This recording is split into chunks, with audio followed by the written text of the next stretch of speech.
దేవుని యొక్క వాక్యాన్ని జాగ్రత్తగా గమనిస్తున్నట్లయితే బైబిల్లో రాయబడినటువంటి ఒక మాట ఏంటంటే, పరిశుద్ధమైన బైబిల్ గ్రంథం మనకి ఏమని అనిపిస్తుందంటే, యోహాను సువార్త 6వ అధ్యాయము 38వ వచనం. ఆరాధనలో ప్రవేశించే ముందు మనం చూసినట్లయితే మరొకసారి చదువుకుందాం. నా ఇష్టం నెరవేర్చుకున్నటకు నేను రాలేదు. మరి దేనికి వచ్చాడు? అక్కడ నన్ను పంపిన వారి చిత్తం నెరవేర్చుటకు. కాబట్టి ఇక్కడ రాయబడిన మాట ఏంటంటే, నా ఇష్టం నెరవేర్చుకున్నట్టు నేను రాలేదు, కానీ నన్ను పంపిన వారి చిత్తం నెరవేర్చుటకే పరలోకం నుంచి దిగి వచ్చినని ప్రభు చెప్తూ వస్తున్నాడు.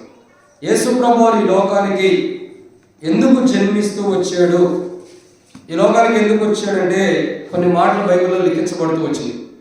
దాంట్లో ఒక మాట ఏంటంటే, ప్రభువే చెప్తున్నాడు, నేను నా తండ్రి నా ఇష్టం నెరవేర్చుకోవడానికి రాలేదు, కానీ నన్ను పంపిన వారి చిత్తం అంటే తండ్రి చిత్తం నెరవేర్చుటకు ఈ లోకానికి వచ్చిన యేసు ప్రభు సెలవిస్తూ వస్తున్నాడు.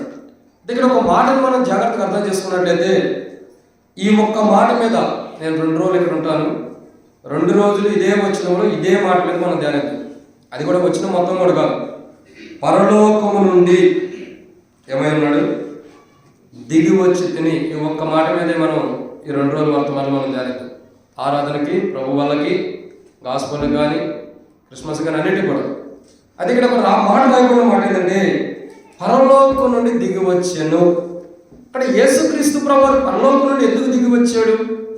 యేసుక్రీస్తు ప్రభువు ఎక్కడ ఉన్నాడు? యెషయా గ్రంథం 53వ అధ్యాయం. యెషయా గ్రంథం 53వ అధ్యాయం 2వ వచనం. యెషయా గ్రంథము 53వ అధ్యాయం 2వ వచనం. యెషయా గ్రంథం 53వ అధ్యాయం 2వ వచనం. లేత మొక్క వలెను, ఎండిన భూమిలో మొలిచిన మొక్క వలెను అతడు ఆయన ఎదుట పెరిగెను.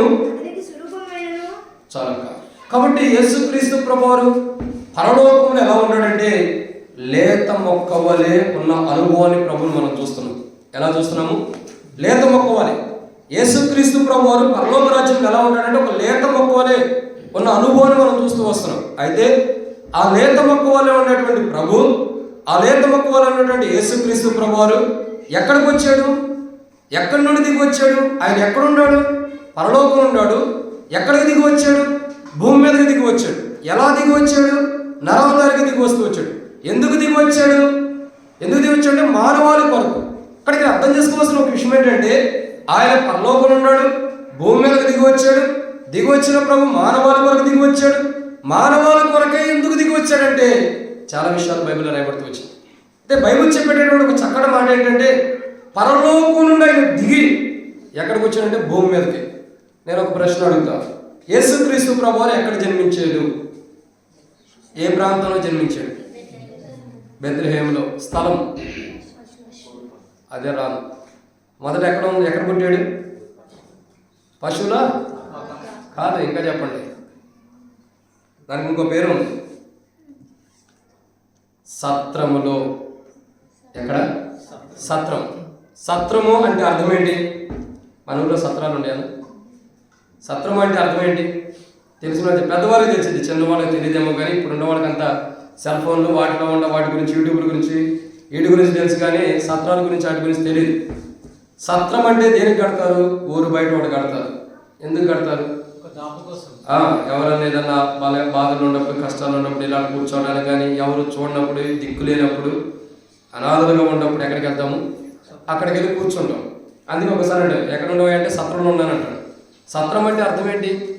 సత్రం అంటే దేని కొరకు అక్కడ ఉంచబడుతూ వస్తుందంటే, ఒక రకంగా చెప్పాలంటే ఎవరు లేనటువంటి వారికి అక్కడ స్థలం. నా అనుకునేవాళ్ళు, బంధువులు, స్నేహితులు, ఇంకా కుటుంబీకులు, రక్త సంబంధికులు ఎవరు కూడా లేరనుకుని ఒంటరిగా అనాథులుగా ఉన్నప్పుడు సత్రాన్ని ఆశ్రయిస్తాం. దేన్ని ఆశ్రయిస్తాము? సత్రము. ఎప్పుడు? అనాథులుగా ఉన్నప్పుడు, ఏమీ లేనప్పుడు, మనవారు అనేవారు లేనప్పుడు, మన కష్టాలు ఉన్నప్పుడు, బాధలు ఉన్నప్పుడు, దుఃఖంలో ఉన్నప్పుడు, మానసికమైన వేదనతో ఉన్నప్పుడు, కృంగిపోతున్న సమయంలో ఉన్నప్పుడు, బలహీనతలో ఉన్నప్పుడు, ఎవరు మనల్ని ఆదరించినప్పుడు, చివరికి మనం వెళ్ళేది ఎక్కడికంటే సత్రము దగ్గరికి. ఎందుకు వెళ్తాము? ఒక ఆదరణ. ఆడకెళ్ళి కూర్చొని ప్రశాంతం కూర్చోడానికి, ఆడ కొంతసేపు గడపడానికి. ఎందుకంటే మన వారంటే ఎవరూ లేరు. మనం అనాథులుగా విడిచినప్పుడు సత్రము దగ్గరికి మనం వెళ్తాం. వెళ్ళి అక్కడే నివసిస్తూ వస్తాం. ఏం చేస్తాము? అక్కడే నివసిస్తాం. తర్వాత కొంతమంది వచ్చి అంటారు, అయ్యా మరి సత్రంలో ఎందుకు ఉంటావు?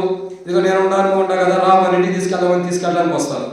అయితే ఇక్కడ నేను చెప్పే మాట ఏంటంటే, ఒక మాట అర్థం చేసుకోవాల్సింది ఏంటంటే, యేసుక్రీస్తు ప్రభువారు ఎక్కడ జన్మిస్తూ వస్తున్నాడంటే పశువుల పాకని అంటున్నాము. దానికి అనుసంధానమైనది ఏంటంటే సత్రము. సో ఇక్కడ ఒక విషయాన్ని అర్థం చేసుకున్నట్టయితే ఆయన ఎక్కడికి దిగి వచ్చాడు? సత్రంలోకి. అంటే ఎవరూ లేని ఒక నిర్మానుష్యమైనటువంటి మనుషులు ఆదరణ కొరకు ఎదురు చూసే స్థలంలోకి ప్రభు దిగి వచ్చాడు. ప్రభు దిగిరాడమే కాదు ప్రభు ఈ లోకానికి వచ్చి చేసిన కార్యాలు ఏంటంటే 7 ఆశీర్వాదాలు ఉన్నాయి. 700 అనుభవాన్ని ప్రభు ఈ లోకానికి దిగి వచ్చి చేశాడు. పరలోకం నుండి ఆయన దిగివచ్చి సత్రంలోకి వచ్చి పశువుల పాకలోకి రాబడుతుందరా, ఆయన చేసిన 700 అనుభవం బైబిల్లో కనపడుతుంది. ఏంటా 700 అనుభవం అంటే ధ్యానించి మనకు చిన్న ప్రార్థన చేసుకుందాం. ప్రార్థన. మమ్మల్ని మిక్కిలిగా ఎక్కువగా ప్రేమించిన ప్రియ పరలోకపు తండ్రి, పరిశుద్ధుడైన దేవ, ప్రభువైన యేసుక్రీస్తు ప్రభువారి యొక్క పరిశుద్ధమైన నామాన్ని బట్టి మీకు వందనాలు. మీరు ఇచ్చిన కృపకై వందనాలు తండ్రి. ఈ సమయంలో వాక్యం ధ్యానించబోతున్న సాయం చేయండి. నిలబడేవాడిని నేను నిలబెట్టేది మీరు, మాట్లాడేవాడిని నన్ను మాట్లాడించేది మీరు, మాలో ఆత్మను ఆత్మను అభిషేకించేది మీరు. ప్రజలు మీ వారి వాక్యం మీది నిష్ప్రయాసకమైన వాడిని అనుకుంటున్నా. దాసుడు యజమానుడు వైపు చూసినట్లు, దాసురాలు యజమానుల వైపు చూసినట్లు నా కనులు మీ వైపు వీక్షిస్తున్న సహాయం అనుగ్రహించండి. తెరవబడిన ఆకాశం మాకు అనుగ్రహించి, ఆకాశం ఇప్పి పడజాలంత విస్తారమని పరిశుద్ధాత్మను అభిషేకించండి. నాతో మాత్రం మీరు మాట్లాడమని దయగల మీ హస్తములకు అప్పచెబుతూ వచ్చిన ప్రజలను బట్టి వందనాలు. రావాల్సిన తరబడి తీసుకురండి. మధ్య మార్గంలో సకాలం నడిపించమని ప్రభువైన యేసుక్రీస్తు నామం పేరిట శ్వాసతో ప్రార్థిస్తున్నాం తండ్రి.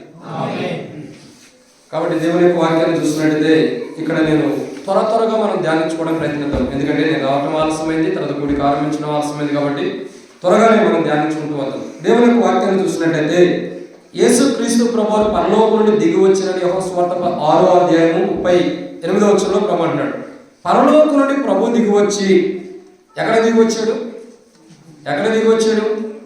సత్రంలోకి దిగి వచ్చాడు. తర్వాత పశువుల పాకలోకి దిగి వచ్చిన అనుభవం కనపడుతుంది. అయితే ప్రభు ఇక్కడ దిగి రావటం ద్వారా, ప్రభు పరలోకం నుండి దిగి రావటం ద్వారా ఏం జరుగుతుందంటే 700 ఆశీర్వాదం అనుకోండి. దాంట్లో మొదటి మాట ఏంటంటే, రండి దేవునికి వాక్యాన్ని చూసినట్లయితే సామెతల గ్రంథము 16వ అధ్యాయము 3వ వచనం. సామెతల గ్రంథము 16వ అధ్యాయము 3వ వచనం. నీ పనుల భారం యెహోవా మీద ఉంచుము, అప్పుడు నీ ఉద్దేశములు సఫలమగును. కాబట్టి ఇక్కడ మొట్టమొదటిగా మనం చూసినట్లయితే సామెతల గ్రంథం 16వ అధ్యాయం 3వ వచనం మనం చూసినట్లయితే యేసుక్రీస్తు ప్రభువు భూమి మీదకి పరలోకం నుండి ఎందుకు దిగి వచ్చాడంటే, సత్రంలోకి ఎందుకు దిగి వచ్చాడు, పశువుల పాకలోకి ఎందుకు దిగి వచ్చాడంటే, మొట్టమొదటిగా ఇక్కడ రాయబడిన మొదటి మాట ఏంటంటే, యేసుక్రీస్తు ప్రభువు లోకానికి దిగి రావడానికి గల మొదటి కారణం ఏంటంటే మన భారమును మోయటానికి. ఎందుకు దిగి వచ్చాడు? మన భారమును మోయటానికి. ఏదైతే మనం భారాన్ని మోస్తున్నామో, మత్తయి సువార్త 11:28 రాయబడుతూ వచ్చింది, ప్రయాసపడి భారం మోస్తున్న సమస్యలారా నా యొద్దకు రండి, నేను మీకు విశ్రాంతిని కలుగజేస్తానని ప్రభువైన యేసుక్రీస్తు ప్రభువు సెలవిస్తున్నాడు. ఏమన్నాడు? ప్రయాసపడి భారం మోస్తున్న సమస్యలారా నా యొద్దకు రండి. బైబిల్లో రాయబడుతున్న మాట సామెతల గ్రంథం 16వ అధ్యాయం 3వ వచనం చూసినట్లయితే, నీ భారం యెహోవా మీద మోపుము, ఆయనే దేవాది దేవుడే మన భారమును మోయటం కొరకు, మన భారాన్ని భరించడం కొరకు, మన భారమునైన మోయటం కొరకై పరలోకం నుండి ఆయన దిగి వచ్చి ఏం చేశాడు? మన భారాన్ని మోయటానికి దిగి వచ్చిన వాడు కదా. ఆయన పరలోకం నుండి ఎందుకు దిగి వచ్చాడంటే, పరలోకం నుండి దిగి రావడానికి గల మొదటి కారణం ఏంటంటే మనం భారమైన మోయటానికి. ఏ భారం మోయటానికి? పాప భారం. ఇంకా సంఖ్యాకాండంలో కూడా 16వ అధ్యాయం ప్రాంతంలో కూడా ఆ సంఖ్యాకాండంలో క్షమించండి ఒక మాట అంటాడు. ఎవరు? మోషే. అయ్యా ఈ ప్రజలు నేను ఒంటిగా మోయటం నా వల్ల కాదంటాడు. మానవుడు మొయ్యలేని భారాన్ని, మానవుడు భరించలేని భారాన్ని యోబు గ్రంథంలో యోబు అంటాడు కదా, నా వ్యాధి నా మురుగు కంటే భారమైనది అంటాడు. ఇంక యోబు గ్రంథంలో యోబు అంటాడు 27వ అధ్యాయంలో ప్రాంతంలో, నాకు నేనే భారమై ఉన్నానంటాడు. మనకు మనమే భారమైపోయిన స్థితిలో, వ్యాధులతో భారమైపోయిన స్థితిలో ఉన్నప్పుడు ప్రజలు మనం అనేకమైన చుట్టుపక్కల మన కుటుంబీకులు మనం మొయ్యలేక భారంతో ఉన్నప్పుడు దేవాది దేవుడే ఒక నరవతారికి లోకానికి పరలోకం నుండి దిగివచ్చి మానవాళి యొక్క భారాన్ని మొయ్యటం కొరకు ఈ లోకానికి దిగి వచ్చిన వాడు ఉంటూ వచ్చాడు. ఇది మొదటి మాట. పరలోకం నుండి ఎందుకు దిగి వచ్చాడంటే మానవాళి యొక్క భారాన్ని మోయటానికి. మానవుడు ఏ భారాన్ని అయితే లోకంలో భరిస్తూ వస్తున్నాడు, ఏ భారం కలిగి మానవుడి లోకంలో జీవిస్తున్నాడు, ఆ భారం నీ భారం యెహోవా మీద మోపము. మన భారం ఎప్పుడైతే దేవుని మీద మోపామో ఆ మోపబడిన భారాన్ని భూమి మీదకి వచ్చాయని భరించడానికి పరలోకం నుండి లోకానికి దిగి వచ్చాడు. ఇది మొదటి మాట. పరలోకం నుండి ఆయన ఎందుకు దిగి వచ్చాడంటే మన భారాన్ని మోయటానికి. ఎందుకొరకు? మన భారాన్ని, ఏ భారంతో మనం ఉండా, ఎటువంటి భారం కలిగి ఉండా, ఎటువంటి భారంతో కృంగిపోతున్నా ప్రతి భారాన్ని ఆయన సిలువ ద్వారా మోయటం కొరకే ఈ లోకానికి 40 దిగి వస్తూ వచ్చాడు. విచిత్రమైన చెప్పమంటారా? పరలోకంలో దేవుని కుమారుడు, లేక మొక్క వల్ల ఎదుగుతున్న దేవుని కుమారుడు భూమి మీదకి దిగి రావడానికి ఇష్టపడ్డాడు. తండ్రి పంపిస్తున్నాడు, కుమారుడు కూడా రావడానికి ఇష్టపడ్డాడు. ఎంత దీనస్థితితో తెలుసా? ఒక అనాథులుండే స్థలం, ఆదరణ కొరకు ఎదురు చూసే స్థలం, దిక్కుదోచని స్థలం, అందరూ విడిచిపెట్టేటువంటి స్థలం, అందరూ కానుకున్న స్థలం, అందరూ త్రోసి వేసుకున్నటువంటి సత్రంలోకి దిగి రావడానికి ఇష్టపడ్డాడు. ఆయన జన్మించడానికి వచ్చినప్పుడైతే ఒక్కరు కూడా స్థలం ఇవ్వడానికి ఎదురు చూడాల, ఎవరు కూడా స్థలం ఇవ్వరు. అటువంటి సందర్భంలో అన్ని గృహాలకు వెళ్తూ వస్తున్నారు. యోసేపు మరియను తీసుకొని అయ్యా నా భార్య గర్భవతి, డెలివరీ అవడానికి తీసుకెళ్ళమంటే ఒక్కరు కూడా స్థలం ఇచ్చిన వారు కాదు. ఎవరు స్థలం ఇవ్వకపోతే చివరికి సత్రములోనే ఆ తల్లి జన్మనిస్తూ వచ్చింది తన బిడ్డకి. ఇక్కడ ఒక మాట ఏంటంటే ఆమె సత్రంలో జన్మించిందా, తుఫాన్లో బిడ్డకు జన్మించిందా అన్నది కాదు, జన్మించిన బిడ్డ ఎక్కడున్నాడు అన్నది ప్రాముఖ్యత. ఎందుకు? ఆయన పరలోకం నుండి దిగి వచ్చాడు. పరలోకం నుండి దిగి వచ్చి ఎక్కడుండి వచ్చాడు? పశువుల పాకలో ఉంటూ పెట్టబడుతూ వచ్చాడు. పశువుల పాకలో ఏముంది? గడ్డి ఉంది, గొర్రెలు ఉండే దాని యొక్క పేడ ఉంటుంది, దాని కంపు దుర్వాసన పట్టింది. దేవుని కుమారుడు ఏంటి? పరలోకం నుండి దిగి వచ్చి మన భారాన్ని భరిస్తున్నాడు.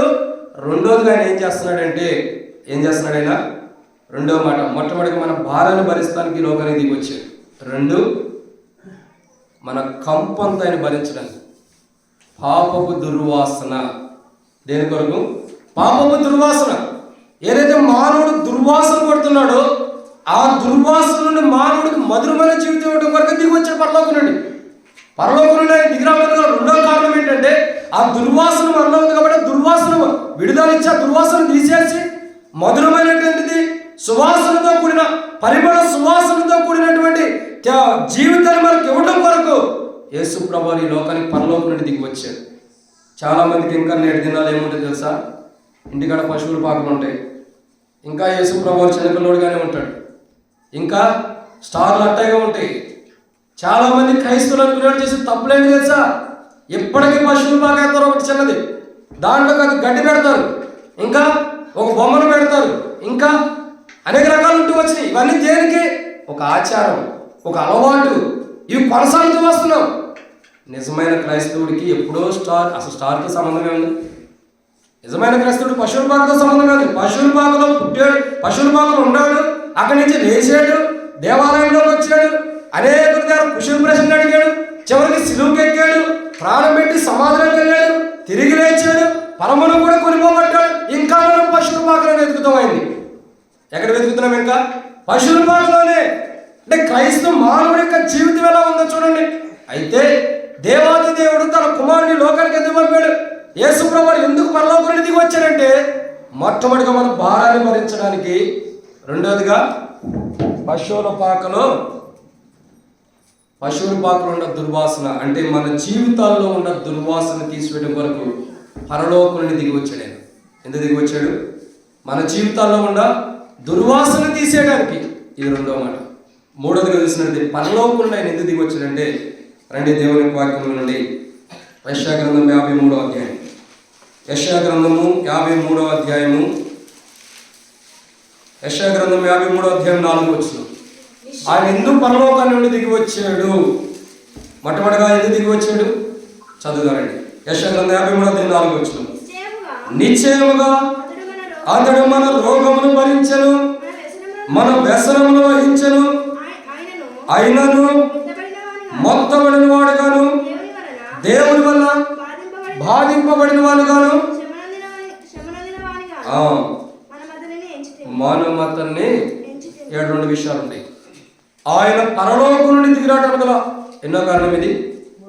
మొదటిది ఏంటి? ఆయన పరలోకం నుండి ఎందుకు దిగి వచ్చాడు? మన భారం ఏదైతే మనం భారాన్ని భరిస్తున్నా భారాన్ని మోయటానికి ఆయన దిగి వచ్చాడు. అది పాప భారమైనా, అది కుటుంబ భారమైనా, అది అనేక రకమైన భారాలు, ఏ భారమైనా యెహోవా మీద మోపన్నావు. నువ్వు మోపింది ఎవరి మీద తెలుసా? సిలువ మీద. మనం మోపిన భారం ఎక్కడుందో తెలుసా? సిలువ మీద. ఆ సిలువ మీద ఆయన మన భారాన్ని మోయటం కొరకు పరలోకం నుండి దిగి వచ్చాడు. 2, ఆయన పరలోకం నుండి ఎందుకు దిగి వచ్చాడు? మన దుర్వాసన, మనలో వచ్చేటువంటి బ్యాడ్ ఏదైతే చెడు వాసన అయితే ఉందో వాటి అన్నిటిని కూడా భరించి మధురమైనటువంటి సుగంధ ద్రవ్యమైనటువంటి వాసన వస్తే అటువంటి అనుభవం తీసుకురావడానికి వచ్చాడు. 3, ఆయన పరలోకం నుండి ఎందుకు దిగి వచ్చాడంటే మన వ్యసనాలను భరించడానికి. ఎందుకు? వ్యసనాలు అంటే ఏంటి? యవనస్తులు చెప్పాలి. వ్యసనములు అంటే ఏంటి? అలవాట్లు. ఇంకా చాలా ఉంటాయి, చెప్పుకుంటే వెళ్తే చాలా కష్టం. బ్రదర్ ఈరోజు వెళ్ళిపోండి అంటారు మీరు, నేను చెప్పను. కాబట్టి వ్యసనములనే ప్రాముఖ్యత. ప్రతి మనిషి యొక్క వ్యసనాన్ని భరించడానికి లోకరికి దిగి వచ్చాడు. ఊరకనే పరలోకం దిగి రాలా. ఈరోజు చాలా మందికి యేసుప్రభువు అంటే చులకలుగా ఉంది, యేసుప్రభువు అంటే హేళనగా ఉంది, యేసుప్రభువు అంటే అనేక మంది నిందించి అవమానించేవారు. అసలు ఆయన పరలోకంలో ఉన్న ప్రభు ఎందుకు దిగి వచ్చాడంటే హేళన చేస్తూ అవమానిస్తూ ప్రభుని నిందిస్తున్న మన భారం భరించడానికి. 2, ఆయన ఎందుకు దిగి వచ్చాడంటే మనలో ఉన్న దుర్వాసన తీసివేసి మధురమైన సువాసనతో కూడిన జీవితం మనకి ఇవ్వటానికి. 3, ఆయన పరలోకం నుండి ఎందుకు దిగి వచ్చాడంటే మన వ్యసనాలు భరించడానికి. ఏవైతే మనకు వ్యసనాలు ఉన్నాయో, ఒకడికి తాగుడు వ్యసనం ఉంటుంది, మరొకడికి సినిమాల వ్యసనాలు ఉంటాయి, మరొకడికి డ్రగ్స్ వ్యసనం ఉంటుంది, మరొకడికి వ్యభిచారం అనే వ్యసనం ఉంటుంది, మరొకడికి అబద్ధం అనే వ్యసనం ఉంటుంది. మానవుడి జీవితంలో ఏ వ్యసనాలు అయితే ఉన్నాయో ప్రతి వ్యసనాన్ని కూడా భరించడానికి ఈ లోకానికి యేసుప్రభువు దిగి వచ్చాడు. పరలోకం ఆయన ఎందుకు దిగి వచ్చాడంటే మన వ్యసనాన్ని భరించడానికి.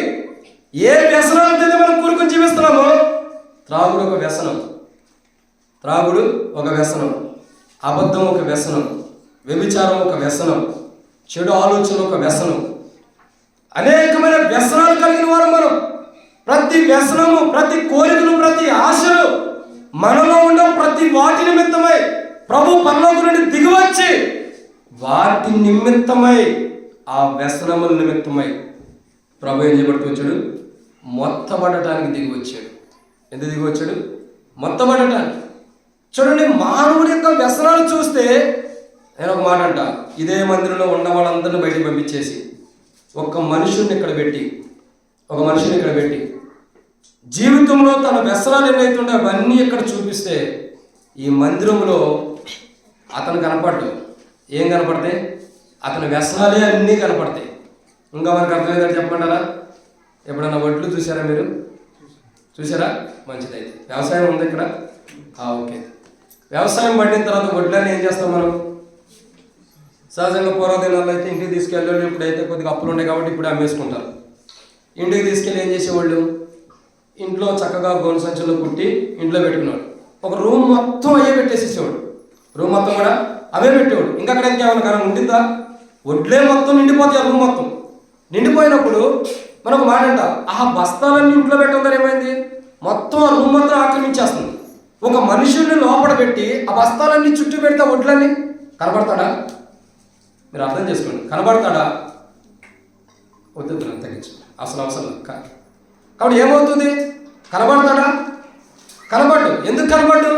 తన చుట్టూ ఉన్న వడ్లు బస్తాలే తనని కమ్మేస్తూ ఉంటాయి. తన చుట్టూ ఉన్న వడ్లు బస్తాలే తనని కనబడకోకుండా చేస్తూ ఉంటాయి. మానవుడి యొక్క వ్యసనాలు చూస్తే, మానవుడి యొక్క ప్రదేశాలు పెట్టి తన వ్యసనాలన్నీ తన దగ్గర పోస్తే తన వ్యసనాల్లో కూలికుపోయిన వాడుకున్నాడు, కనబడని స్థితిలో ఉంటూ వస్తున్నాడు. మానవుడు కూడా ప్రతి వ్యసనాన్ని యేసు ప్రభు భరించడానికి పరలోకం నుండి దిగి వచ్చి ఇష్టపూర్వకంగా మనకున్న వ్యసనాలన్నింటినీ, ఏ వ్యసనం అయితే మనకుందో అవన్నీ భరించి వాటి నిమిత్తమై వచ్చే శిక్షణ భరించడానికి పరలోకం నుండి దిగి వచ్చాడు మన కొరకు. ఇదన్నమాట. మర్చిపోతున్నారా? అసలు నేను ఒక మాట చెప్పడం మర్చిపోయాను. మొట్టమొదటి ఏ మందిరానికి వెళ్ళినా మొదలు చెబుతాను. నాకు మధ్య మార్పు నాకేముంది? అది మొదటి మీకు బాగా గుర్తుంది. మతిమరుపు ఉంది. కాబట్టి నేను మధ్య మధ్యలో అడుగుతుంటా. మొట్టమొదటిగా పరలోకం నుండి ఆయన ఎందుకు దిగి వచ్చాడు? మన భారం పోయడానికి. రెండు, ఆయన పరలోకం నుండి ఎందుకు దిగి వచ్చాడు? మన దుర్వాసన తీసాడు. మూడు, ఆయన పరలోకం నుండి ఎందుకు దిగి వచ్చాడు? మన వ్యసనమును భరించడానికి. నాలుగు, ఆయన పరలోకం నుండి ఎందుకు దిగి వచ్చాడు? చెప్పలేదు కదా. రండి. మూడోదిగా మన వ్యసనాన్ని భరించడానికి లోకానికి వచ్చాడు. మనకి ఏ వ్యసనాలు ఉన్నాయో వాటి నిమిత్తం వచ్చే ప్రతి దండాన్ని భరించడానికి లోకానికి వచ్చాడు. నాలుగోదిగా చూసినట్టయితే ఇక్కడ రాయబడుతున్న మాట, ఇంకో మాట ఉంది. యెషయా గ్రంథం 53:4 మన నిశ్చయంగా అతడు మన రోగములను భరించెను. ఎందుకు ఈ లోకానికి ఆయన వచ్చాడంటే మన రోగాల్ని భరించడానికి. ఎందుకు? మన రోగాలను ఆయన భరించి మనకేం చేస్తున్నాడు? మనకేం చేస్తున్నాడంటే ఇక్కడ రాయబడుతున్న మాట చూసినట్టే, అతడు పొందిన దెబ్బల చేత స్వస్థత. మన రోగాలను భరించడం ద్వారా, ఆయన దేహం మీదకి మన రోగాలు వెళ్ళడం ద్వారా, ఆ రోగముల ద్వారా వచ్చింది ఏంటంటే దెబ్బలు. ఆ దెబ్బల నుండి వచ్చిన రక్తమును బట్టి మనల్ని ఏం చేస్తున్నాడు? స్వస్థత కలిగిస్తున్నాడు. అతడు పొందిన దెబ్బల చేత. యేసు ప్రభువు ఎందుకు ఈ లోకానికి పరలోకం విడిచిపెట్టి వచ్చాడంటే, ఎందుకు ఈ లోకానికి జన్మించడానికి వచ్చాడంటే మన రోగాలను భరించడానికి. మన రోగములు ఏవైతే ఉన్నాయో, ఏవైతే మనం వ్యాధి కలిగి ఉన్నామో, ఏవైతే వ్యాధి భారం తింటూ వస్తున్నామో, ఏవైతే రోగములతో బలహీనతో బాధపడుతూ వస్తున్నామో, ఆ రోగముల వ్యాధులన్నీ కూడా భరించి వాటిని తీసివేయడానికి పరలోకం నుండి దిగి వచ్చాడు. ఒక స్త్రీ బైబిల్లో ఉంది, మనకు పరిచయమైన సహోదరి, రక్తస్రావం కలిగిన స్త్రీ. ఎన్ని సంవత్సరాల నుంచి బాధపడుతుంది అక్క? నాకు తెలిసి సంఘంలో 2-3 కంటే ఎక్కువ మంది తెలిసినట్లేదు. నాకు అంతమంది వయసు ఏర్పడుతుంది. ఎంతమంది? ఎన్ని సంవత్సరాలు? ఎన్ని సంవత్సరాల నుంచి బాధపడుతుంది? ఇప్పుడు ఎంతమంది అనవద్దు. ఎన్ని సంవత్సరాల నుంచి? 12 సంవత్సరాల నుంచి బాధపడుతుంది. వ్యాధి భారంతో ఉంది.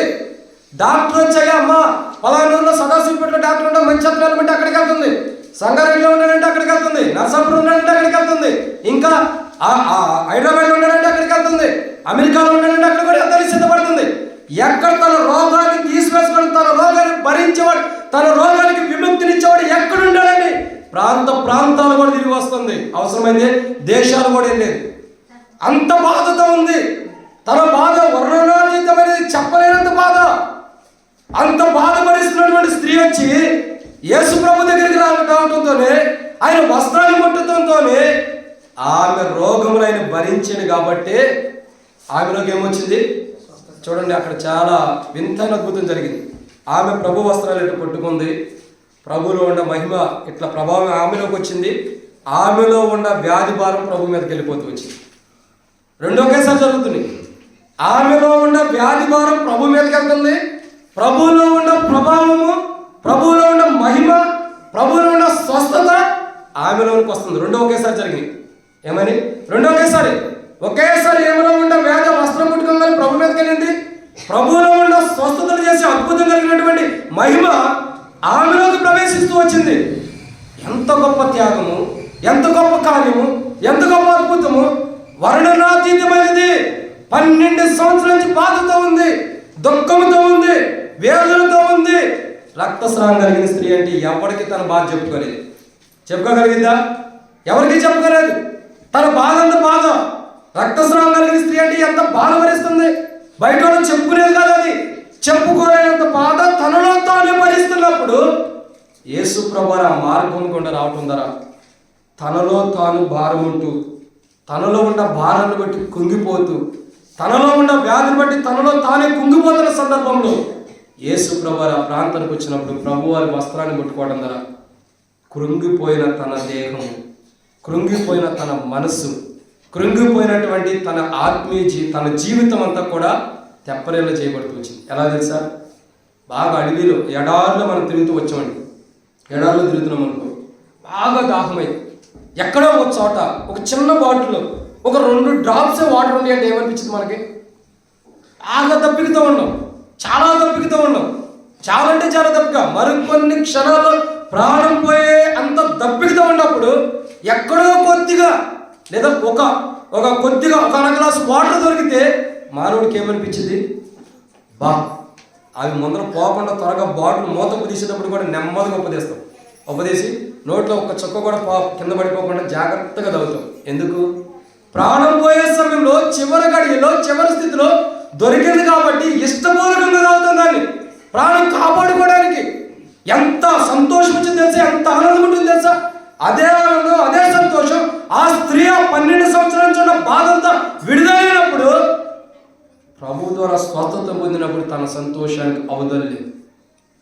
చూడండి, యేసు ప్రభు ఈ లోకానికి ఎందుకు దిగి వచ్చాడంటే, ఎన్నో వాటిది పరలోకం నుండి ఎందుకు దిగి వచ్చాడు? మనకు స్వస్థత ఇవ్వటానికి. స్వస్థత లేకపోతే మానవుడు ఏమవుతున్నాడు? కృంగిపోతున్నాడు. కృంగిపోతున్న మానవుడికి స్వస్థతనిచ్చి, వ్యాధిని బట్టి, బలహీనతను బట్టి, అనారోగ్యాన్ని బట్టి మానవుడు కృంగిపోతున్నాడు. కృంగిపోతున్న మానవుడికి స్వస్థతనిచ్చి తిరిగి లేపటానికి ఈ ప్రభు ఈ లోకానికి పరలోకం నుండి సత్రంలో దిగి వచ్చాడు. ఎందుకు దిగి వచ్చాడు? కృంగిపోతున్న వారిని లేవనెత్తడం కొరకు. ఆ కృంగిపోతున్న వారు ఎందుకు కృంగిపోతున్నారు? వ్యాధులు ఉండటం బట్టి, రోగాలు ఉండటం బట్టి. రోగాలను బట్టి కృంగిపోతున్న మానవుని తిరిగి లేవనెత్తడం కొరకు యేసు ప్రభు ఈ లోకానికి దిగి వచ్చాడు పరలోకం నుండి. ఇదన్నమాట. మీకు నా మాట వినపడుతున్నాయమ్మా? మా మందిరంలో మైకులు పెట్టరు, నా గొంతే పెద్ద మైక్ సరిపోయింది మా మందిరంలో. నిజం.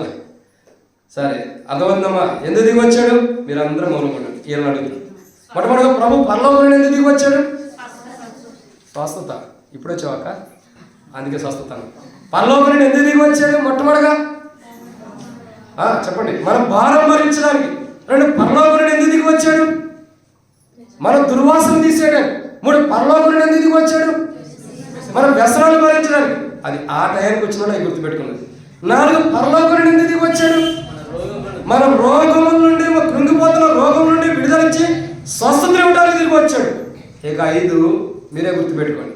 పరలోకం నుండి ఎందుకు దిగి వచ్చాడంటే, రండి 5వ మాట చూద్దాం. దేవుని యొక్క వాక్యాన్ని చూస్తున్నట్లయితే మత్తయి సువార్త 1వ అధ్యాయం 21వ వచనం. మత్తయి సువార్త 1వ అధ్యాయం 21వ వచనం. ఆయన పరలోకం నుండి ఎందుకు దిగి వచ్చాడు? ఆమె యొక్క కుమారుని కన్ను తన ప్రజలను వారి పాపం నుండి ఆయన రక్షించను కనుక ఆయనకు యేసును అని పేరు పెట్టదవనను. కాబట్టి యేసు ప్రభువారు ఎందుకు పరలోకం నుండి దిగి వచ్చాడంటే, యోహాను సువార్త 6వ అధ్యాయం 38వ వచనం రాయబడినట్టు పరలోకం నుండి ప్రభు ఎందుకు దిగి వచ్చాడంటే, మన పాపముల కొరకై ఎందుకు దిగి వచ్చాడు? మన పాపములు. 1, మన భారం కొరకు. 2, దుర్వాసన కొరకు. 3, వ్యసనాల కొరకు. 4, రోగముల కొరకు. 5, కృంగిపోతున్న రోగాలు. 5వది చూసినట్లయితే మన పాపముల కొరకు ప్రభు ఏం చేశాడు? పరలోకం నుండి దిగి వచ్చాడు. ఇలా ఒక విచిత్రం చూసారా? మనం పాపం చేసాం, కానీ మన పాపాలు మనలో పాపాలు లేకుండా చేయడం కొరకు పరలోకం నుండి ప్రభు ఈ లోకానికి దిగి వచ్చాడు. మనం ఎలా ఉన్నాం? పాపులవి. అసలు పాపం అంటే ఏంటి? బైబిల్ ప్రకారం పాపం అంటే ఏంటి? ఆజ్ఞాతిక్రమమే పాపం. అసలు ఆజ్ఞాతిక్రమించిన వాడు ఎవరు? మొట్టమొదట ఆదం. ఎవరు? ఆదం. ఎక్కడ రాబడుతూ వచ్చింది? అపోస్తలుడైన పౌలు రోమీయులకు రాసిన పత్రిక 5వ అధ్యాయం 12వ వచనం. అపోస్తలుడైన పౌలు రోమీయులకు రాసిన పత్రిక 5వ అధ్యాయం 12వ వచనం. అపోస్తలుడైన పౌలు రోమీయులకు రాసిన పత్రిక 5వ అధ్యాయం 12వ వచనం. ఎట్లుండగా ఒక మనుషుల ద్వారా పాపము ద్వారా మరణమును లోకములకు ఎలాగ ప్రవేశించునో అలాగనే మనుషులందరూ పాపం చేసినందున మరణం అందరికీ సంప్రాప్తాయను. కాబట్టి ఏం చేయబడుతూ వచ్చింది? ఎందుకు ప్రభు దిగి వచ్చాడంటే పాపముల కొరకు. అసలు పాపం ఎలా వచ్చింది? ఒక మనుషుడి ద్వారా వచ్చింది. ఆ మనుషుడు చేసే తప్పేంటి? ఆ మనుషుడు పాపం చేయడానికి గల కారణం ఏంటి? దేవుని ఆజ్ఞను వినటం. దేవుని ఆజ్ఞ ఏంటి? ఆ పండును తినొద్దు. ఏంటి దేవుని ఆజ్ఞ? ఆ పండును తినొద్దు. పొరపాటున ఇక్కడ నా పేరు ఉన్నవాడు ఉంటే మిమ్మల్ని కాదన్న. కొంతమంది పండు అని పేరు పెట్టుకుంటారు, బ్రదర్స్ కానీ సిస్టర్స్ కానీ. మిమ్మల్ని కాదు. పండు అంటే అక్కడ ఉంది పండు. ఎక్కడ? మా ఆదికాండం 3వ అధ్యాయం కనపడుతుంది. ఎలా ఉందా పండు? కన్నునికి ఎలా ఉంది? రమ్యమైనదిగా, అందమైనదిగా, చూడగానే తినాలన్నంత అందంగా కనపడుతూ వచ్చిందంట. అంత రమ్యమైన పండుని తినొద్దయ్యా అని ప్రభు చక్కగా చెప్పాడు. ఎప్పుడు చెప్పాడు? ప్రభు ఆదాముతో స్నేహం చేసినప్పుడు. ఎప్పుడు చెప్పాడు? ప్రభువుని ఆదాముని తన వనంలో పెట్టుకున్నప్పుడు. ఎప్పుడు చెప్పాడు? తనకు భార్య అని ఇచ్చిన సమయంలో చెప్తూ వచ్చాడు. ఎప్పుడు చెబుతూ వచ్చాడు? ఎప్పుడు చెబుతూ వచ్చాడు? ఈ లోకాన్ని సృష్టించి ఆదాము సృష్టించిన తర్వాత చెబుతూ వచ్చాడు. ఎప్పుడు చెబుతూ వచ్చాడు ఆదాముకి? ఎప్పుడు చెబుతూ వచ్చాడు? ఫలించండి అన్ని చెప్పిన తర్వాత చెబుతూ వచ్చాడు. మీరు ఫలించడానికి చెప్పేటప్పుడు మీరు ఈ పండును తినొద్దని చెబుతూ వచ్చాడు. అనేక కోణాల్లో దేవుడు చెబుతూ వస్తే, అనేక సమయాల్లో దేవుడు చెబుతూ వస్తే ఆదాము ఏం చేశాడు? ఎన్నో కోణాల్లో దేవుడు చెప్పాడు, నువ్వు తినొద్దయ్యని గట్టిగా చెప్పాడు. చెప్తే ఏం చేస్తూ వచ్చాడు ఆదాము? అదే తిన్నాడు. తినడానికి కారణం ఎవరు? నేను ఒక మాట అడుగుతా, నేను వెళ్ళిన చోట ఎప్పుడొకప్పుడు గుర్తొచ్చి అడుగుతా, అసలు ఆడపిల్లలు ప్రసవ వేదనతో నొప్పులతో ఎందుకు పిల్లలకు అంటారు తెలుసా? ఎందుకంటారు? ఆది కాండము 3వ అధ్యాయంలో చూస్తే దేవుని శాపాన్ని బట్టి. ఎందుకంటారు? చాలా మంది అడుగుతారు, అన్న ఆడపిల్లలకైనా మా పిల్లలు కూడా గర్భం రావచ్చు కదా. అట్ట కాదు. చేసిన తప్పు మొదట మనం చేసే కాబట్టి మనకు వస్తుందా శిక్ష. మగ పిల్లల గురించి ఏమైనా గుర్తొచ్చింది? నువ్వు చెమటోర్చును కష్టపడాల్సిందే. మానవుడి దేహం నుండి ఎందుకు చెమట వస్తుందో తెలుసా? అది దేవుని యొక్క శిక్ష, దేవుని యొక్క శాపం. స్త్రీ ఎందుకు ప్రసవేదంతో నొప్పులతో పిల్లలు కట్టడం తెలుసా? అది దేవుని యొక్క శాపమే. ఏంటి? ఎందుకు శాపం వచ్చింది? ఎందుకు శాపం వచ్చిందంటే దేవుడు చేయొద్దన్న పని, దేవుడు వద్దన్న పని, దేవుడు కాదన్న పని, ఈ పండును తినొద్దంటే అదే తిన్నారు కాబట్టి దేవుడు శాపం తెచ్చుకుంటూ వచ్చారు. అందును బట్టే మొదటి కారణమైన ఆమెకేమో ప్రసవేదన, తర్వాత అది తప్పని తెలిసిన తప్పు చేసిన వాడికేమో చెమటోర్చే అనుభవాన్ని ఇచ్చాడు. మీరు చూడండి, స్త్రీల కంటే చెమట పురుషులకే ఎక్కువ పట్టింది. చెమట స్త్రీల కంటే కూడా పురుషులకే చెమట ఎక్కువ పట్టేది. కావాలంటే చరిత్ర మీరు చూసుకోండి, సైన్స్ దగ్గరికి అని తెలిసి. ఇప్పుడు స్త్రీలకు కూడా ఎక్కువ పట్టింది చెమట. ఎప్పుడు? ఫ్యాన్లు లేవు, మేకప్ వేసుకుంటాం, ఫేస్ ప్యాక్ వేసుకుంటాం, అదంతా మొహానికి అద్దుకుని ఉండేది కాబట్టి అది దాంట్లో ఉన్నటువంటి విధానం కాదు. మామూలుగా ఉండాలంటే ఏం కావాలి? మంచిగా ఉండాలంటే చక్కగా ఫ్యాన్లు పెట్టి ఉండాలి. ఫ్యాన్లు లేకపోతే వేడికి ఏమైందంటే లోపల ఉన్న ఫేస్ ప్యాక్ మొత్తం అప్పుడు చెమటలా గారిపోయింది. ఇప్పుడు స్త్రీలకు కూడా చెమట పడుతుంది అండి ఎక్కువ. ఒకప్పుడు పురుషులకే ఎక్కువ కష్టపడి పొలానికి వెళ్ళి ఆ పనులు చేసి చెమట కాలుస్తూ ఉండేవాడు కాబట్టి అయిపోయింది. ఇదంతా శాపం. కారణం ఏంటి? శాపానికి కారణం ఏంటంటే దేవుని మాట ఎదుగుపోవడమే, దేవుని ఆజ్ఞని మేరటమే. దేవుడు ఏదైతే వద్దన్నాడో అది చేయటం ద్వారానే, వద్దన్న పని చేయటం ద్వారా దేవుని శాపాన్ని తెచ్చుకుంటూ వచ్చారు. ఏదైతే దేవుని ఆజ్ఞని దేవుని శాపాన్ని తెచ్చుకున్నారో ఆ శాపం నుండి విముక్తి, పాపం నుండి విముక్తి ఇవ్వడానికి కొరకై యేసు ప్రభువు ఈ లోకానికి పరలోకం నుండి దిగి వచ్చాడు. ఎందుకు వచ్చాడు? ఆ పాపం నుండి విముక్తిని ఇవ్వడం కొరకు. ఏ పాపం అయితే మానవుడు చేశాడు, దేవుని ఆజ్ఞలు మీరి, దేవుని మాటలు మీరి, దేవుని యొక్క ఉద్దేశాలు మీరి, దేవుడు చెప్పిన మాట కాకుండా ఇష్టానుసారంగా ఏదైతే దేవుని మాటలు మీరు ఆజ్ఞ అతిక్రమించి పాపం చేశాడో ఆ పాపమును తీసివేయడానికి పరలోకం నుండి ప్రభు ఈ లోకానికి దిగి వచ్చాడు. ఇదెన్నో మాట చెప్పేసి గుర్తు మర్చిపోయారా? 5వ మాట. మా మందిరంలో అయితే అందరూ రాసుకుంటారు చక్కగా. నాకు మతిమరుపు ఉందని వాళ్ళకి తెలుసు, 3 సంవత్సరాలు చదువుతున్నారు. అందుకో బుక్లే పెట్టేశారు, డైరీలు కొనుక్కుంటారు. ఏం చెప్పాడని కరెక్ట్గా చూసుకుంటారు. సరేలేండి, మేము 2 రోజులే కాబట్టి మీకు డైరీలు అవసరం లేదు. సరే, ఏమైనా ఎవరితో వచ్చింది? ఆయన ఎందుకు దిగి వచ్చాడు పరలోకం నుండి? ఎన్నమాట ఇది? 5వదిగా. ఎందుకు దిగి వచ్చాడంటే, ఎందుకు దిగి వచ్చాడు? మన పాపములను తీసివేయడానికి, మన పాపముల కొరకు. తన ప్రజలు వారి పాపం నుండి. ఎవరి పాపములు? తన ప్రజలు. ఎవరు తన ప్రజలు? ఈ లోకంలో చాలా మంది అంటారు, యేసు ప్రభు వారు అయ్యా నేను ఆ మతాన్ని కాదు ఆ కులాన్ని కాదు అంటారు. నేను ఆ మతం కాదు ఆ కులం కాదు. యేసు ప్రభు ఎక్కడ చెప్పాడు కులం మతం ఉండాలని? పలానా కులస్తున్న వాడు, మన మతస్తున్న వాడని ఎక్కడ చెప్పాడు? మనం పెట్టుకున్నావు అవన్నీ. యేసు ప్రభులో కులమే లేదు, యేసు ప్రభులో మతమే లేదు. మతాలకి కులాలకి అతీతమైనదే క్రీస్తు యొక్క జీవితం. క్రైస్తవ జీవితం అంటే మతాలకి కులాలకి అతీతమైనది. ఆయనది ఒక్కటే ఒక రాజ్యం, పరలోక రాజ్యం. ఆయన రాజ్యానికి వెళ్ళాల్సిన వారు ఆయన బిడ్డలే. తన ప్రజలు ఈ లోకానికి వచ్చి, దేవుని దగ్గర నుంచి ఈ లోకానికి వచ్చి పాపలు పడిపోయినప్పుడు తన ప్రజల యొక్క పాపలు పడిపోయిన మానవుడి యొక్క పాపాలను తీసివేయడానికి యేసు ప్రభువు ఈ లోకానికి దిగి వచ్చాడు పరలోకం నుండి. అదే దేవుని చిత్తం. ఎన్నమాట ఇది? ఇంకో మాట చూద్దామండి. ఆయన ఎందుకు పరలోకాన్ని నుంచి దిగి వచ్చాడంటే, దేవుని యొక్క వాక్యాన్ని చూస్తున్నట్టయితే మరొక మాట మనం జ్ఞాపకం చేసుకుంటూ వద్దాం. యెషయా గ్రంథం 53వ అధ్యాయం. యెషయా గ్రంథం 53వ అధ్యాయం. యెషయా గ్రంథము 53వ అధ్యాయం 5వ వచనం. అతడు ఎందుకు పరలోకం నుండి దిగి వచ్చాను అంటే 6వ మాట. యెషయా గ్రంథం 53వ అధ్యాయం 5వ వచనం. మన అతిక్రమ క్రియలను బట్టి అతడు గాయపరచబడెను, మన దోషములను బట్టి చలక. ఎందుకు ఆయన పరలోకం నుండి దిగి వచ్చాడంటే మన దోషాన్ని భరించడానికి. ఏంటిది అది? దోషం. అపరాధములు అంటే ఏంటి తెలిసే ఎవరికన్నా? అపరాధములు అంటే అర్థం ఏంటి? చెయ్యవలసినవి చేయకపోవటమే అపరాధములు. దోషములు అంటే ఏదైతే మనం చెయ్యాలో ఆ పని చేయకపోవటమే దోషం. అపరాధములలో దోషం అంటే అర్థం ఏంటి? చేయవలసిన పని చేయకపోవటమే. మనం చేయాల్సిన పని ఏంటి?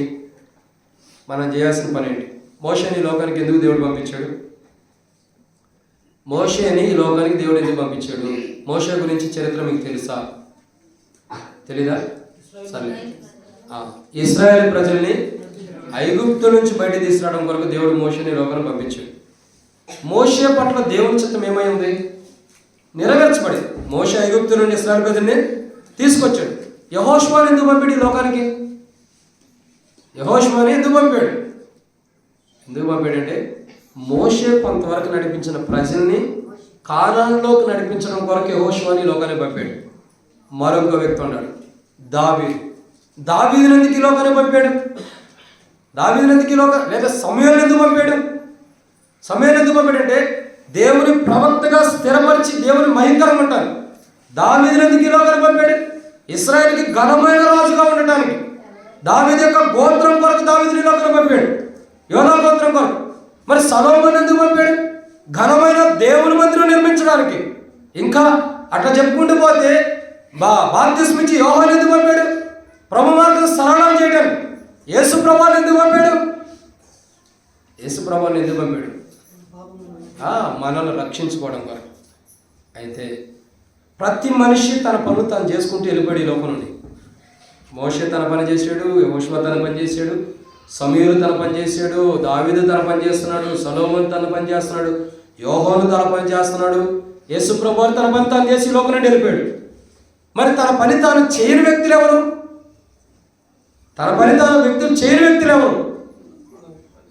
ఎవరు అని నా వైపు చూడొద్దండి, మనల్ని మనం చూసుకుంటే అర్థమైపోయింది. మనమే చేయాల్సిన పని చేయట్లా. మేలు చేయదలిసి దాన్ని చేయకపోవటమే పెద్ద పాపం. మేలు చేయాల్సిన అసలు మనం చేయాల్సిన పని కూడా చేయాలి కదా. మనం చేయాల్సింది ఏంటి? నీ బాల్య దినములైందే నీ సృష్టికర్తను స్మరణకు తెచ్చుకోమన్నాడు. ఏమన్నాడు? నీ బాల్య దినములైందే నీ సృష్టికర్తని స్మరణకు తెచ్చుకోవాలంట. బాల్యంలో ఉన్నప్పుడే నిన్ను సృష్టించిన సృష్టికర్తని, నిన్ను నిర్మాణం చేసిన వాడిని, నీకు పేరు పెట్టిన వాడిని, నిన్ను తయారు చేసి తల్లి గర్భంలో పెట్టిన వాడిని, తల్లి గర్భం నుండి ఉద్భవించినటువంటి దేవుణ్ణి, తల్లి గర్భంలో ఉద్భవించి లోకంలో నేటి వరకు కాపాడుతున్న దేవుణ్ణి స్మరణకు తెచ్చుకోవాలంట. మనసులోకి తెచ్చుకుంటూ, జ్ఞాపకం తెచ్చుకుంటూ ఉండాలి. ఈ లోకానికి ప్రభు రావడానికి గల కారణం ఏంటంటే ఆరోజుగా ఇక్కడ రాయబడిన ఆరో మాట ఏంటంటే దోషముల నిమిత్తమై, అపరాధుల నిమిత్తమై, చేయవలసిన పని చేయకోకుండా ఆపివేశాం కాబట్టి ఆ పని తుదముచ్చించడానికి ఈ లోకానికి ప్రభు దిగి వచ్చాడు. మనం చేయవలసిన పని ఏంటి? బాల్య దినంలో ప్రభుని జ్ఞాపకం చేసుకుని ప్రభుని ఘనపరచాలి, ప్రభుని ఆరాధించాలి, ప్రభుని మహిమపరచాలి. బాల్య దినం నుండే సమూయేలు ఎలా దేవుని కనపరుస్తూ వచ్చాడు? సమూయేలు యొక్క జీవిత చరిత్ర చూస్తే తన జీవితం ద్వారా కూడా దేవుని కనపరుస్తూ వచ్చాడు. యేసు ప్రభువు యొక్క జీవితం చరిత్ర చూస్తే ప్రభు అంటాడు, పరలోకపు తండ్రి నేను నిన్ను మహిమపరచలాగునా, నేను నిన్ను మహిమపరచినట్టు అని అంటాడు. ఏమంటాడు? నేను నిన్ను మహిమపరచినట్టు అంటే అర్థం ఏంటి?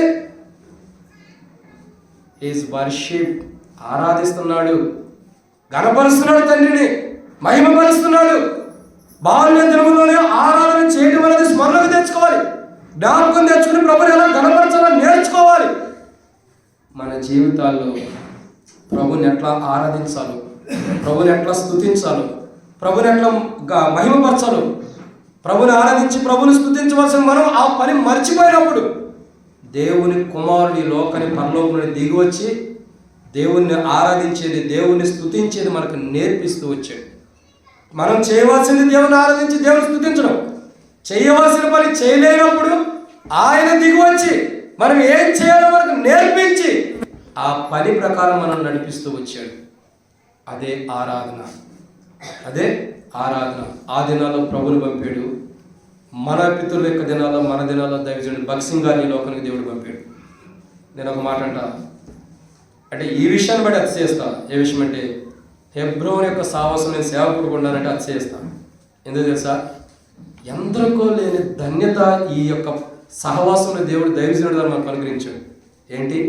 కొన్ని ప్రాంతాల్లో సహోదరులు మాత్రమే ఆరాధించాలి. కొన్ని ప్రాంతాల్లో సేవకులు ధన్యత కలిగిన వారు మాత్రమే. కానీ ఒక్క హెబ్రోన్లోనే చిన్నవాడి కానించి వృద్ధుల వరకు కూడా అందరూ హృదయం ద్వారా ఆరాధించుకునే స్థలం ఏంటంటే ఒక హెబ్రోనే. ఎందుకంటే ఆ ఒక్క ప్రత్యక్షతలోనే ప్రతివాడు కూడా, ప్రతి చిన్నవాడు కూడా దేవుని గణపరిచే బాల్య దినముల్లో సృష్టికర్తను జ్ఞాపకం తెచ్చే సహవాసం ఏంటంటే హెబ్రోనే. తద్వారా దేవుణ్ణి మనం స్మరణకు తెచ్చుకుంటూ ప్రభుని ఎలా ఆరాధించాలో మనం నేర్చుకుంటున్నాం. ప్రభుని ఎలా స్తుతించాలో నేర్చుకుంటున్నాం. ఈ ఆరాధన, ఈ స్తుతి అర్పణ, ఈ బలి అర్పణ, ఇది ఎలా స్తుతించి ఎలా ఆరాధించాలో మర్చిపోయిన మనకి తెలియపరిచి, నేర్పించి, జ్ఞాపకం తెచ్చి ఎలా నేర్పించాలో నేర్పించడం వరకు పరలోకం నుండి ఈ లోకానికి దిగి వచ్చాడు ప్రభు. ఇది అన్నమాట 6. 7వ మాట చూసి ముగిద్దామండి. ఆయన ఎందుకు ఈ లోకానికి దిగి వచ్చాడంటే యెషయా గ్రంథము 53వ అధ్యాయం. యెషయా గ్రంథము 53వ అధ్యాయము దేవుని యొక్క వాక్యాన్ని చూసినట్లయితే 8వ వచనం. యెషయా గ్రంథం 53వ అధ్యాయము 8వ వచనం. అతడు ఎందుకు ఈ లోకానికి దిగి వచ్చాడు? అన్యాయపు తీర్పు నొందినవాడై అతడు కొనిపోబడెను. ఎందుకు ఈ లోకానికి దిగి వచ్చాడంటే తీర్పు పొందటానికి. ఓ రకంగా చెప్పాలంటే శిక్షించబడటానికి లోకానికి వచ్చాడు. ఎందుకు? శిక్షించబడడానికి.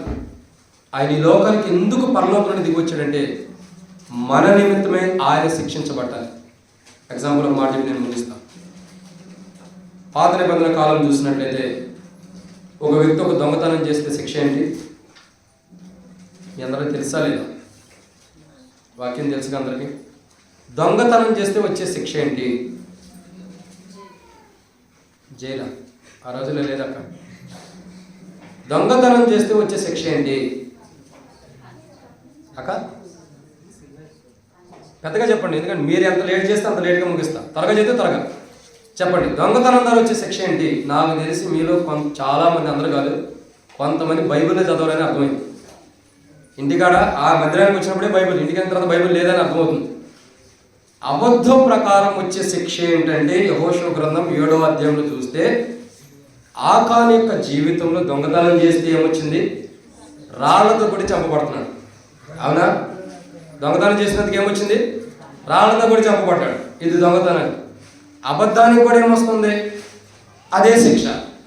వ్యభిచారం చేసినందుకు యేసు ప్రభు దగ్గర తీసుకొచ్చి అడుగుతున్నారు ఒక స్త్రీని, ఒక సహోదరిని, అయ్యా ఏమా వ్యభిచారం చేస్తూ పట్టుబడింది, ఏమైనా మోషే ధర్మశాస్త్రం ప్రకారం రాళ్లతో కొట్టి చంపబడింది, నువ్వేమంటా? నేనైతే ప్రేమను చూపిస్తా. నేనేమన్నా? ఏమన్నాడు? ప్రేమనే చూపిస్తా, నేనేమన్నా? అంటే అర్థం ఏంటి? పూర్వదినాల్లో ఒక తప్పు చేస్తే, ఒక పాపం చేస్తే, ఒక అబద్ధం ఆడితే, ఒక దొంగతనం చేసిన, ఒక మోసం చేసిన, వ్యభిచరించిన, పొరుగువాడిని ఆశించిన, ఏం చేసినా తీర్పేంటి? రాళ్లతో కొట్టి చంపటం. తీర్పేంటి? రాళ్లతో కొట్టి చంపటమే. మీరు ఎవ్వరూ చూడవసల్లా. యెహోషువ గ్రంథం 7వ అధ్యాయం మనం చూస్తే ఆకాను యొక్క చరిత్ర అక్కడ కనబడుతుంది. ఆకాను చేసిన తప్పేంటి? షినారు వస్త్రములు, బంగారం కమ్మిని తీసుకొచ్చి ఏం చేశాడు? తన గుడారంలో మధ్యలో తోపుకుని దాచిపెట్టుకున్నాడు. ఆ విషయం దేవుడు చూశాడు. ఏమన్నాడు? ఇశ్రాయేలు హాయి గ్రామం మీదకైతే ఓడిపోతూ వచ్చారు. యెహోషువ ఏడుతున్నాడు. ఎందుకు ఓడిపోయి వచ్చిందని ఏడుతుంటే, బట్టల జిమ్ముకు ధూళి పరుచుకుని ఏడుతుంటే, యెహోషువ ఎందుకు ఏడుస్తా? ఇశ్రాయేల్లో పాపం ఉంది, అందుకే ఇశ్రాయేలు ఓడిపోయారు. ఎలా వచ్చింది ప్రభా? గోత్రాలు నిలబెట్టు, ప్రజలు నిలబెట్టు, గోత్రాలు నిలబెట్టు, కుటుంబాలు నిలబెట్టు, దొంగలనే పట్టుకుంటా. పట్టించాడు దొంగ. ఎవరైనా పట్టించాడు? ఎవరైనా? ఆకాను. పట్టుబడిన తర్వాత ఏమైంది? అయ్యా నిజం చెప్పు, ఇశ్రాయేలు దేవుని ఎదుట నువ్వు నిజంగా చెప్పమంటే, ఇది నిజమే అయ్యా రాజా, నేను చేసిన తప్పే, షినారు వస్త్రములు దోపుడు సొమ్ము తెచ్చుకున్న ఇంట్లో పెట్టుకున్నాను. ఒక దొంగతనమే, ఒక మౌనమే తాను తన కుటుంబం రాళ్లతో కొట్ట చంపబట్టడానికి ఏమయ్యారు? శిక్షార్హులవుతూ వచ్చారు. మానవుడు చేసే ఒక తప్పే శిక్ష. ఒక అబద్ధవాడటం, ఒక దొంగతనం చేయడం, ఒక మోసం చేయడం, ఒక వ్యభిచరించడం, ఒక చెడ్డ ఆలోచన కలిగి ఉండడం. వ్యభిచారం అంటే మానవుని దృష్టిలో ఏంటో తెలుసా? ఒక పురుషుడి శరీరం ఒక స్త్రీ శరీరం కలవడమే వ్యభిచారం అంటారు. కానీ మత్తయి సువార్త 5వ అధ్యాయంలో ప్రభు చెప్పిన మాట ఏంటో తెలుసా? ఒక స్త్రీని మోహం చూచువాడు అప్పుడే తన హృదయమందు ఆ స్త్రీతో వ్యభిచరించిన రాబడుతూ వచ్చింది. వ్యభిచారానికి వచ్చే శిక్ష మరణము, అబద్ధానికి మోసానికి వచ్చే దొంగదానికి వచ్చే శిక్ష మరణము, పొరుగువాడిని ఆశించడానికి వచ్చిన శిక్ష మరణము, ఇంకా ఇంకొక శిక్ష ఇంకో దానికి. దేనికో తెలుసా? శ్రేష్టకరమైనది మనం అందరం చేయని పని అని. మనం అందరం చేయని పని ఏంటి? చాలా వరకు లేండి, అందరూ కాదు నేనంటే 199 మంది చేయని పని. నిర్గమకాండం 20వ అధ్యాయంలో చూసినట్లయితే ఒక ఆజ్ఞలో ఒక ఆజ్ఞ ఉంది. 20వ ఆజ్ఞలో ఒక ఆజ్ఞ, నీ తల్లిదండ్రుల్ని సన్మానించు. అదే మనం చేయము. దాన్ని బట్టి వచ్చేది ఏంటి? నన్ను చూడతాను కూర్చో. దాన్ని బట్టి వచ్చేది ఏంటి? దాన్ని బట్టి వచ్చేది ఏంటంటే మరణ శిక్ష. మనకు వచ్చే ప్రతి మరణ శిక్షను ఆయన భరించడానికి, మనకు రావాల్సిన మరణ శిక్ష అంతా ఆయన భరించి మనకు నిత్యత్వం ఇవ్వడం కొరకే ఈ లోకానికి దిగి వచ్చాడు. అందుకంటాడు కదా అపోస్తలుడైన పౌలు రోమీయులకు రాసిన పత్రిక 6వ అధ్యాయం 23వ వచనంలో చూసినట్లయితే, ఏలయనగా పాపం వలన వచ్చే మరణం. మన పాపాలను బట్టి, మన దోషములను బట్టి, మన అపరాధములను బట్టి, మనం చేసిన ప్రతి తప్పును బట్టి మనకు వచ్చే శిక్ష అంతటిని కూడా ఆయన భరించడానికి ఈ లోకానికి దిగి వచ్చాడు. పరలోకం నుండి ప్రభు ఎందుకు దిగి వచ్చాడు తెలుసా? ఎవరైనా ఇప్పుడు ఒక ఎమ్మెల్యే ఉన్నాడు, నేను చెప్పి ముగించేస్తున్నాను 2-3 నిమిషాలు. ఒక ఎమ్మెల్యే ఉన్నాడు, ముగిస్తున్నాడు అంటలేదు, ముగించలేదు అనుకోవద్దు, నిజంగానే ముగించేస్తాడు. ఒక ఎమ్మెల్యే ఉన్నాడు, మన గ్రామానికి ఎందుకు దిగి వస్తాడు? సహజంగా ఓట్ల కోసం, లేదంటే ఓట్లు వేస్తే నేను గెలుస్తానని చెప్పి దిగి వస్తాడు. ఒక ప్రెసిడెంట్ ఎందుకు వస్తాడు? దిగి వస్తాడు.